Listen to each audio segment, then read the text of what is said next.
ಸ್ನೇಹಿತರೆ, welcome to AJ tech Kannada YouTube channel.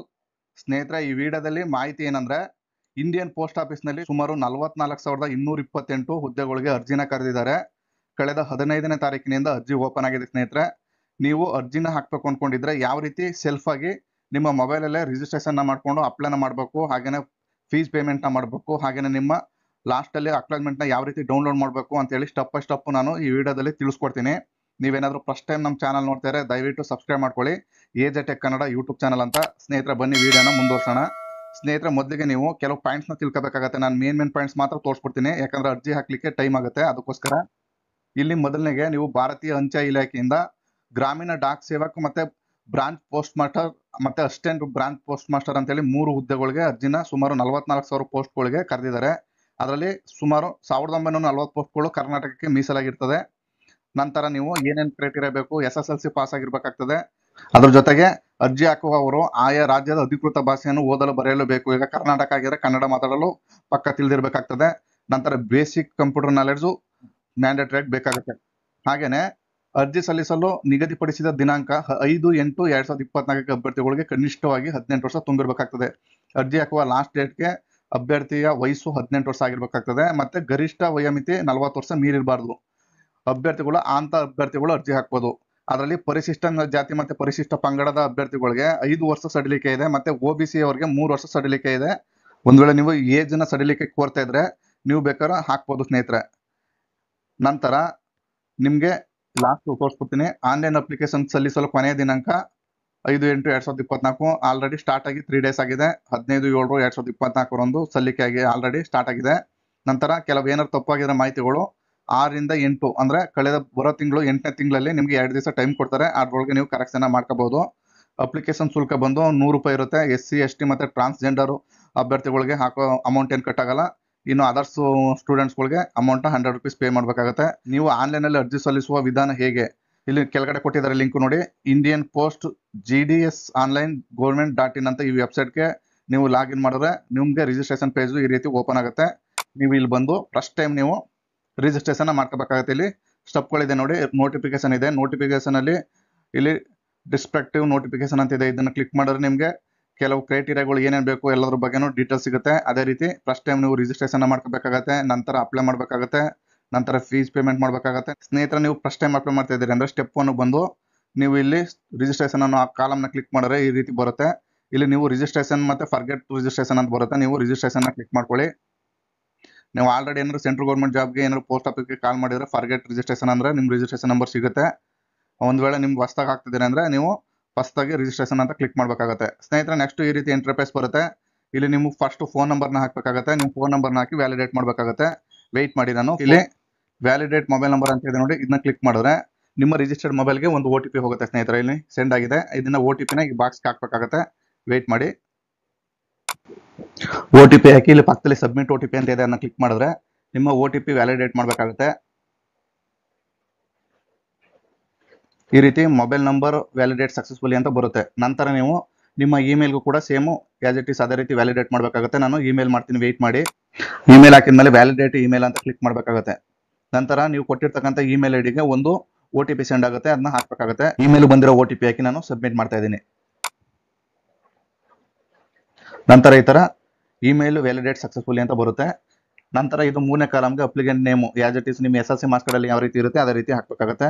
ನಂತರ ನಿಮ್ಮ ಫಾದರ್ ನೇಮು, ಹಾಗೇನೆ ಡೇಟ್ ಆಫ್ ಬರ್ತು, ಹಾಗೇನೆ ನಿಮ್ಮ ಇಲ್ಲಿ ಜೆಂಡರ್ ಸೆಲೆಕ್ಟ್ ಮಾಡ್ಕೊಳ್ಳಿ. ಮೇಲು ಫಿಮೇಲ್ ಮತ್ತೆ ಟ್ರಾನ್ಸ್ಜೆಂಡರ್ ಅಂತ 3 ಕಾಲಮ್ ಇದೆ.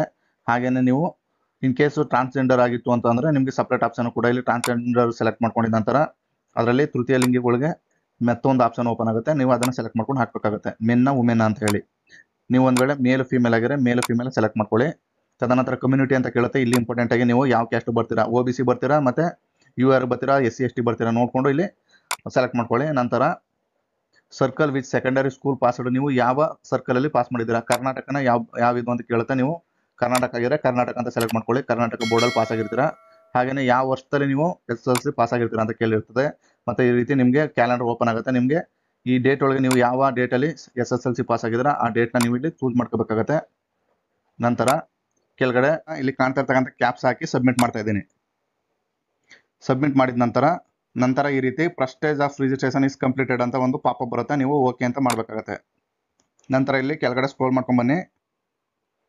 ಇಲ್ಲಿ ನೀವು ಆಧಾರ್ ನಂಬರ್ನ ಹಾಕಿ ವ್ಯಾಲಿಡೇಟ್ನ ಮಾಡಬೇಕಾಗುತ್ತೆ. ನಿಮ್ಮ ಆಧಾರ್ ನಂಬರ್ನ ಹಾಕಿ ಇಲ್ಲಿ ವ್ಯಾಲಿಡೇಟ್ ಮಾಡ್ಕೊಳ್ಳಿ. ನಂತರ ಇಲ್ಲಿ are you person with disability, ನೀವೇನಾದ್ರು ಅಂಗವೈಕಲ್ಯತೆ ಹೊಂದಿದ್ರೆ ಎಸ್ ಆರ್ ನೋ, ನೋ ಇದ್ರೆ ನೋ, ಎಸ್ ಇದ್ರೆ ಎಸ್ ಅಂತ ಹಾಕೊಳ್ಳಿ. ಹಾಗೇನೆ ಯಾವ್ದಾದ್ರು ನೀವು ಎಸ್ ಅಂತ ಸೆಲೆಕ್ಟ್ ಮಾಡಿದ್ರೆ ಡಿಸಬಿಲಿಟಿ ಟೈಪ್ನ ಹಾಕಿ ಸೆಲೆಕ್ಟ್ ಮಾಡಬೇಕಾಗುತ್ತೆ. ಹಾಗೇನೆ language study in secondary school, ನೀವು ಯಾವ ಲ್ಯಾಂಗ್ವೇಜಲ್ಲಿ SSLCನ ಪಾಸ್ ಮಾಡಿದ್ದೀರಾ, ಇಲ್ಲಿ ನಿಮಗೆ ಈ ಸುಮಾರು ಲ್ಯಾಂಗ್ವೇಜ್ಗಳು ಬರುತ್ತೆ. ನಿಮ್ಮದು ಯಾವ ಭಾಷೆ, ಈಗ ಕರ್ನಾಟಕ ಆಗಿದ್ರೆ ನೀವು ಕನ್ನಡನ ಸೆಲೆಕ್ಟ್ ಮಾಡ್ಕೋಬೇಕಾಗುತ್ತೆ. ನಂತರ ವೆದರ್ ಎಂಪ್ಲಾಯ್ಡ್ ಅಂತ ಕೇಳುತ್ತೆ, ನೀವೇನಾದ್ರು ಆಲ್ರೆಡಿ ಉದ್ಯೋಗಸ್ಥರ ಅಂತ ಕೇಳುತ್ತೆ, ನೀವು ನೋ ಅಂತ ಹಾಕೊಳ್ಳಿ. ಯಾಕಂದ್ರೆ ಎಸ್ ಆಗಿದ್ರೆ ಎಸ್ ಅಂತ ಹಾಕಬೇಕಾಗುತ್ತೆ. ಒಂದ್ ವೇಳೆ ನೀವು ಆಲ್ರೆಡಿ ಎಂಪ್ಲಾಯ್ಡ್ ಆಗಿದ್ರೆ NOC ಹಾಕ್ಬೇಕಾಗುತ್ತೆ. ನೋ ಅಂತ ಸೆಲೆಕ್ಟ್ ಮಾಡ್ಕೊಂಡ್ರೆ ಯಾವುದೇ ದಾಖಲಾತಿಗಳ ಹಾಕೋ ಅವಶ್ಯಕತೆ ಇಲ್ಲ. ನಂತರ ಇಲ್ಲಿ ನೀವು ನಿಮ್ಮ ಫೋಟೋನ ಅಪ್ಲೋಡ್ ಮಾಡಬೇಕಾಗುತ್ತೆ. ನಂತರ ನಿಮ್ಮ ಸಿಗ್ನೇಚರ್ನ ಅಪ್ಲೋಡ್ ಮಾಡಬೇಕಾಗುತ್ತೆ. ವೆಯ್ಟ್ ಮಾಡಿ, ನಾನು ಅಪ್ಲೋಡ್ ಮಾಡ್ತೀನಿ.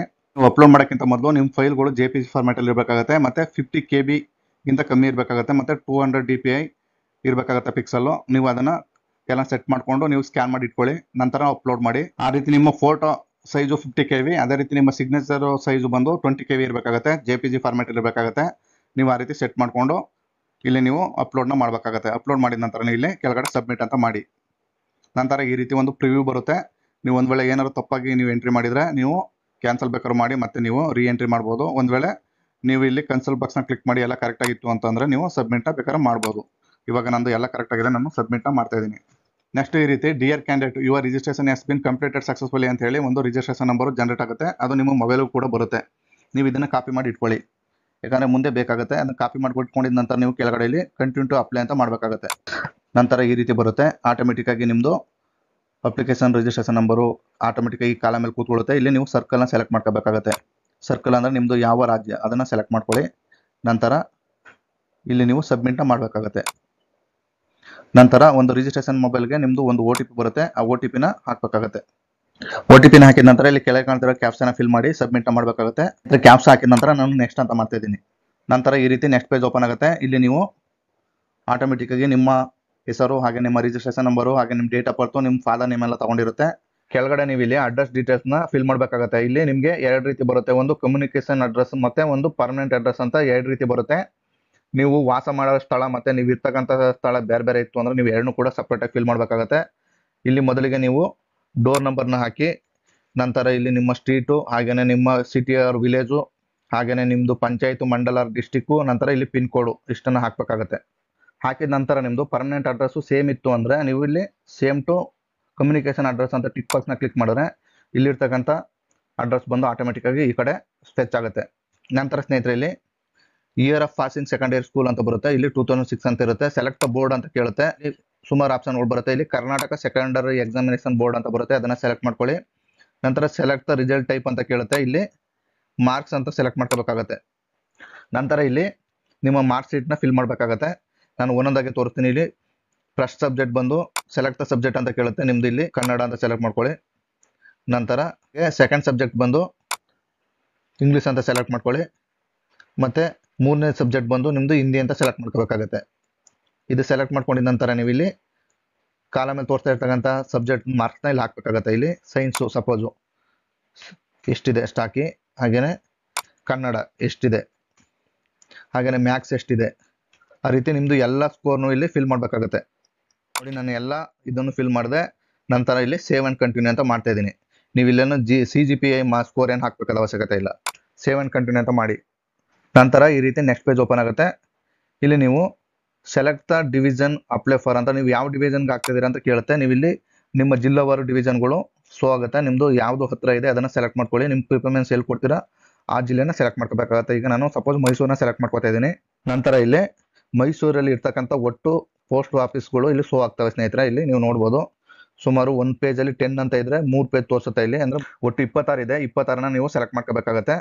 ನೀವು ಫಸ್ಟ್ ಪ್ರಿಫರೆನ್ಸ್ ಎಲ್ಲಿ ಕೊಡ್ತೀರಾ ಅದನ್ನು ನೋಡ್ಕೊಳ್ಳಿ. ನಿಮ್ಮ ನಿಯರೆಸ್ಟ್ ಯಾವುದಿದೆ, BO ಆಫೀಸ್ ಅಂದರೆ ನಿಮ್ಮದು ಬ್ರಾಂಚ್ ಆಫೀಸು, ಪೋಸ್ಟ್ ಆಫೀಸು, ಅದನ್ನು ಸೆಲೆಕ್ಟ್ ಮಾಡ್ಕೋಬೇಕಾಗುತ್ತೆ. ಈಗ ಸಪೋಸ್ ನೀವು ಮೊದಲನೇ ಪ್ರಿಫರೆನ್ಸ್ ಬಂದು ನಿಮ್ಗೆ ಹತ್ತಿರೋದು ಯಾವುದು, ಇದು 1ಅನ್ನು ಹಾಕೊಳ್ಳಿ. ಅದೇ ರೀತಿ ನಿಮಗೆ ಸ್ವಲ್ಪ ನಿಯರೆಸ್ಟ್ ಇದೆ 2ಅನ್ನು ಹಾಕೊಳ್ಳಿ. ಇದೇ ರೀತಿ ನಿಮ್ಮದು 3ನೇ ಪ್ರಿಫರೆನ್ಸ್ ಹಾಕೊಳ್ಳಿ. ಈ ರೀತಿ ನೀವು ನೆಕ್ಸ್ಟ್ ಪೇಜ್ಗೆ ಹೋಗಿ, ಹಾಗೆ ನಿಮ್ಮ ಹತ್ತಿರದ ಅಕ್ಕಪಕ್ಕದ ಫಸ್ಟು ಬ್ರಾಂಚ್ ಆಫೀಸ್ಗಳನ್ನ ಸೆಲೆಕ್ಟ್ ಮಾಡ್ಕೊಳ್ಳಿ. ತದನಂತರ ನಿಮ್ಮ ನಿಯರೆಸ್ಟ್ನ ಈ ಎಲ್ಲ 26 ನೀವು ಸೆಲೆಕ್ಟ್ ಮಾಡ್ಕೋಬೇಕಾಗತ್ತೆ. 1 ರಿಂದ 26 ನೀವು ಕಾಲಮ್ನ ತೋರಿಸಲೇಬೇಕಾಗತ್ತೆ. ಸ್ನೇಹಿತರೆ, ಎಲ್ಲ ಫಿಲ್ ಮಾಡಿದ ನಂತರ ಇಲ್ಲಿ ಕನ್ಸಲ್ಟ್ ಬಾಕ್ಸ್ ಇದೆ ನೋಡಿ, ಡಿಕ್ಲರೇಷನ್ ಫಾರ್ಮ್, ಇದನ್ನ ಟಿಕ್ ಮಾಡಿ ನೀವು ಇಲ್ಲಿ ಸೇವ್ ಆ್ಯಂಡ್ ಪ್ರೊಸೀಡ್ ಅಂತ ಮಾಡಬೇಕಾಗತ್ತೆ. ನಂತರ data submitted successfully, please pay the fees ಪೇಮೆಂಟ್ನ ಮಾಡಬೇಕಾಗತ್ತೆ. ಓಕೆ ಅಂತ ಮಾಡಿ. ನಂತರ fees once paid not be refund, ಒಂದು ವೇಳೆ ನೀವು ಫೀಸ್ನ ಮಾಡಿದ್ರೆ ಇದು ರಿಫಂಡ್ ಆಗಲ್ಲ, ಪೇಮೆಂಟ್ ಅಂತ ಕಾಣ್ತಾ ಇದೆ, ಈ ಆಪ್ಷನ್ ನೀವು ಇಲ್ಲಿ ಕ್ಲಿಕ್ ಮಾಡಬೇಕಾಗತ್ತೆ. ನಂತರ ಈ ರೀತಿ ನಿಮ್ಮ ಪೇಮೆಂಟ್ ಪೇಜ್ ಓಪನ್ ಆಗುತ್ತೆ. ಇಲ್ಲಿ ನೀವು ಸುಮಾರು net banking, credit card, debit card, QR ಕೋಡು ಮತ್ತು ವ್ಯಾಲೆಟ್, UPI ಇಷ್ಟು ಮುಖಾಂತರ ಮಾಡ್ಬೋದು. ನೀವು ಸಿಂಪಲ್ ಆಗಿ ಇಲ್ಲಿ QR ಕೋಡ್ ಅಂತ ಇದೆ, ಇದನ್ನು ಸೆಲೆಕ್ಟ್ ಮಾಡ್ಕೊಳ್ಳಿ. ನಂತರ ಸೆಲೆಕ್ಟ್ ದ QR ಕೋಡ್ ಅಂತ ಬರುತ್ತೆ, ಭೀಮ್ UPI ಸೆಲೆಕ್ಟ್ ಮಾಡ್ಕೊಳ್ಳಿ. ನಂತರ ಇಲ್ಲಿ ಮೇಕ್ ಪೇಮೆಂಟ್ ಅಂತ ಕೇಳುತ್ತೆ, ನೀವು ಕಂಟಿನ್ಯೂ ಅಂತ ಮಾಡಿದ್ರೆ ಈ ರೀತಿ ಬಾರ್ ಕೋಡ್ ಬರುತ್ತೆ ಸ್ನೇಹಿತರೆ. ಇಲ್ಲಿ ನೀವು ನಿಮ್ಮ ಫೋನಿಂದ ಗೂಗಲ್ ಪೇ, ಫೋನ್ಪೇನ ಓಪನ್ ಮಾಡಿಕೊಂಡು ಇಲ್ಲಿ ಕಾಣ್ತಾ ಇರೋ ಬಾರ್ ಕೋಡ್ನ ಸ್ಕ್ಯಾನ್ ಮಾಡಿ ನೀವು ಅಮೌಂಟ್ನ ಪೇ ಮಾಡಿದ್ರೆ ಸಕ್ಸಸ್ಫುಲ್ ಆಗಿ ಪೇಮೆಂಟ್ ಆಗುತ್ತೆ. ನಂತರ ಆಟೋಮೆಟಿಕ್ ಆಗಿ ನಿಮ್ಮ ಪೇಜು ರೀಡೈರೆಕ್ಟ್ ಆಗುತ್ತೆ. ಸ್ನೇಹಿತರೆ, ಈ ರೀತಿ ಒಂದು ಪ್ರಿವ್ಯೂ ಬರುತ್ತೆ. ನೀವೆಲ್ಲ ಫಿಲ್ ಮಾಡಿರ್ತಕ್ಕಂಥ ಡಾಟಾ ಎಲ್ಲ ಕರೆಕ್ಟಾಗಿದೆ ಒಂದು ಸರಿ ಸ್ಕ್ರೋಲ್ ಮಾಡ್ಕೊಂಡು ನೋಡ್ಕೊಳ್ಳಿ. ನಂತರ ನೀವು ಸಬ್ಮಿಟ್ನ ಮಾಡಬೇಕಾಗತ್ತೆ. ಸಬ್ಮಿಟ್ ಮಾಡಿದ ನಂತರ ಅಪ್ಲಿಕೇಶನ್ ಸಬ್ಮಿಟ್ ಸಕ್ಸಸ್ಫುಲಿ ಅಂತ ಈ ರೀತಿ ಬರುತ್ತೆ. ನೀವು ಓಕೆ ಅಂತ ಮಾಡಿ. ನಂತರ ನೀವು ಒಂದು ಪ್ರಿಂಟ್ ಆಪ್ಷನ್ ಬರುತ್ತೆ, ನೀವು ಪ್ರಿಂಟ್ನ ತಗೊಂಡು ಇಟ್ಕೋಬೇಕಾಗತ್ತೆ. ಫ್ಯೂಚರಲ್ಲಿ ನಿಮಗೆ ಈ ಅಪ್ಲಿಕೇಶನ್ ಬೇಕಾಗುತ್ತೆ. ಸ್ನೇಹಿತರೆ, ಇಷ್ಟು ಈಸಿಯಾಗಿ ನೀವು ಮೊಬೈಲಲ್ಲಿ ಮನೇಲೇ ಕೂತು ಕೂಡ ಅಪ್ಲಿಕೇಶನ್ ಹಾಕ್ಬೋದು. ನೀವು ಯಾವುದೇ ಸೈಬರ್ ಸೆಂಟರ್ಗೆ ಹೋಗೋ ಅವಶ್ಯಕತೆ ಇಲ್ಲ. ಇದಾಗಿತ್ತು ಸ್ನೇಹಿತರೆ ಮಾಹಿತಿ. ಈ ಮಾಹಿತಿ ನಿಮ್ಗೆ ಇಷ್ಟವಾಗಿದ್ದರೆ ದಯವಿಟ್ಟು ನಮ್ಮ ಚಾನಲ್ನ ಸಬ್ಸ್ಕ್ರೈಬ್ ಮಾಡ್ಕೊಳ್ಳಿ. ಇಲ್ಲಿ ತನಕ ವಿಡಿಯೋ ನೋಡೋದಕ್ಕೆ ಎಲ್ಲರಿಗೂ ಧನ್ಯವಾದಗಳು. ನಮಸ್ಕಾರ.